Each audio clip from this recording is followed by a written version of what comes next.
Всем привет! С вами Актилий Капаров на канале Болото Тимирова. Чего только не найдешь в соцсетях в эпоху цифровизации, особенно в Инстаграме. Посмотрите на это видео. Девушка сидит, пьет кофе и ждет свой рейс. Перед ней открывается шикарный вид на взлетную площадку аэропорта. Она отмечает локацию – VIP-зал Шереметьево в Москве. Мы нашли это место. Действительно, девушка была в VIP-зале терминала Б. На этом же сайте можно заказать разовый проход в зал небожителей. Поверьте, это удовольствие не из дешевых. Разовое посещение стоит 32 тысячи рублей, не говоря уже о других дополнительных услугах. Так кто эта молодая девушка? Может, бизнес-леди? Нет. Ну тогда может ее родители богаты? Может, отец эдакий кыргызский Илон Маск? Опять не угадали. Ладно, не буду вас томить. Ее папа – обычный судья в обычном районе. Ну и проверили маму. Это список кандидатов в депутаты Горкенеша от партии Атаджурт Кыргызстан. И она безработная. Уже неудивительно, это Кыргызстан, где население живет за чертой бедности, а чиновники щеголяют богатством. Судью зовут Джоошбеков Алмазбек Нарынкулович. В своей декларации он указал свой годовой доход в 420 тысяч сомов, а его близкие родственники ничего не заработали. Короче, месячная зарплата судьи 35 тысяч сомов. Это почти столько же, сколько стоит разовое посещение VIP-залов Шереметьево. Ладно, может, месяц ничего не кушал, голодал, судья расщедрился и побеспокоился о комфорте и безопасности своей дочери.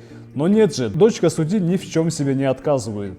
Тут она во Франции, тут отдыхает в Дубае. Сюда она зашла просто покушать. Средний чек в ресторане Марио 1500 сомов. Напоминаю, ее отец в месяц получает 35 тысяч сомов, и таких дочерей у судьи Джоошбекова трое. Продолжаем наше путешествие в соцсетях.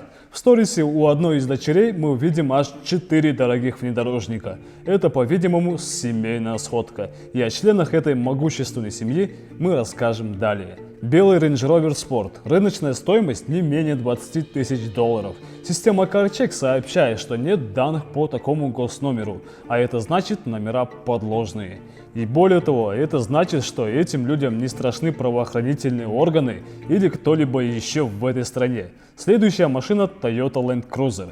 Она также стоит десятки тысяч долларов. CarCheck показывает, что у внедорожника есть штрафы на 130 тысяч сомов.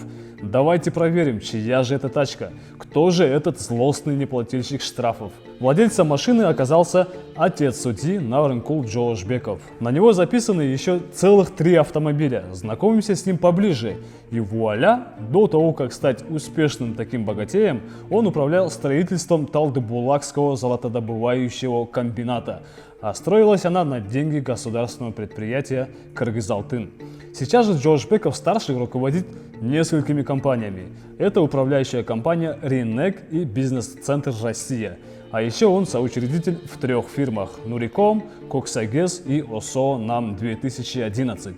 И вот с последней компанией мы перейдем на других членов этого клана. Директор ОСО НАМ 2011 некий Кульматов Нурлан Маратович. Он также руководит фирмами Соломон Логист и Трио Логистик, а соучредителем последней компании является его сестра Кульматова Джибек Маратовна. Запомните ее, она одна из ключевых фигур в этой истории. Все 3 компании занимаются импортом товаров из-за рубежа. Ну, была еще и 4-я фирма с участием Кульматовых, но она закрылась еще 4 года назад. И она также завозила товары через центральную таможню и железнодорожную таможню Северная. Так кто же такие Кульматовы? И как так получилось, что Ростаможкой занимаются абсолютно не связанные с таможенной службой люди, скажете вы? И ошибетесь, с таможней они связаны, причем тесно. Знакомьтесь, родной брат судьи и сын владельца Land Cruiser Джоошбеков Нурбек Нарынкулович. Он как раз таки таможенник. В таможенной службе он давно, как минимум с 2008 года. Нурбек Джоошбеков дослужился до чина подполковника. Сейчас он глава представительства таможни Кыргызстана при таможенной службе России, а Джибек Кульматова – его жена. Таможенник с ней посетил Чехию, элитные пансионаты Акмарал, Карвен, Аврора, Каприз и отметил это в соцсетях. Подполковник таможни Джош Беков был директором и соучредителем ОСО «Торговый дом потомков Смирнова». Деятельность фирмы – это оптовая торговля алкогольными и другими напитками. По данным портала «Открытый бюджет», в 2018 году компания произвела оплату за ликвидацию организации. В том же году ликвидировали и вторую компанию с его участием – Fast Food Investment. Теперь немного поговорим о дяде и двоюродных братьев судьи и таможенника. Джош Беков Болот и его сын Бакыт Болотович – владельцы фирмы «Максат». Так вот, эта компания выиграла 101 тендер у различных государственных, муниципальных и иных организаций на 340 миллионов сомов. Бакыт Джоошбеков – кандидат в депутаты Токмакского горкенеша от партии МГЭК. Компания «Максат» в основном выигрывала тендеры в Токмаке, Бишкеке и почему-то в электрических станциях. А вот сам виновник названия фирмы «Максат» Джоошбеков – весьма интересная личность. Его обвиняли в том, что он сдал в аренду землю, ему не принадлежавшую. В «Кактус Медиа» подробно осветили то дело. По данным издания, он был депутатом горкенеша Токмака от партии СДПК. Затем работал в общественной приемной партии Беремдик. А сейчас «Максат» – кандидат в Бишкекский горкенеш уже от партии МГЭК. Но это еще не все. Максат Джоошбеков – владелец фирмы «Дорожно-строительный комбинат Алтын-Дор-Трансстрой». Компания выиграла 11 тендеров на 3 миллиона сомов. До прошлого года Максат был соучредителем стройкомпании «Консорциум Строй».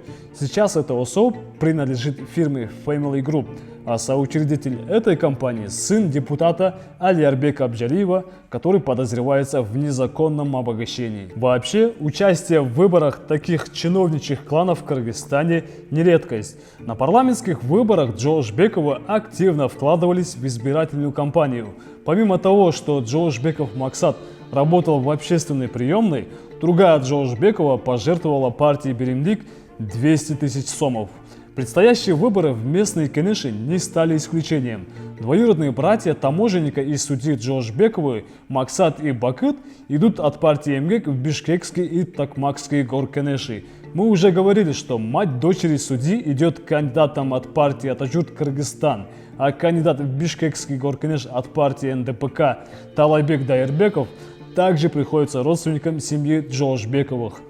Дайырбеков – руководитель ОСО «Культурно-деловой центр Дом Москвы», а учредителем выступает Государственное унитарное предприятие Москвы Московский центр международного сотрудничества. Основной вид деятельности – оптовая торговля. По данным сайта Limon KG, Талайбек Дайырбеков был первым официальным представителем компании Samsung во всей Центральной Азии. Сегодня он владеет российской франшизой сети кофеен «Шоколадница» и сетью магазинов смартфонов «Азия-сеть». Там в основном продают продукцию Apple.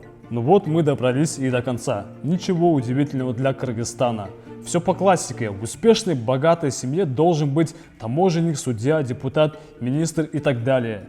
Ну и так уже сложилось в Кыргызстане. Только в сочетании с влиятельными родственниками появляются талантливые бизнесмены. Причем по совпадению именно в той сфере, где родственник сидит на теплом месте.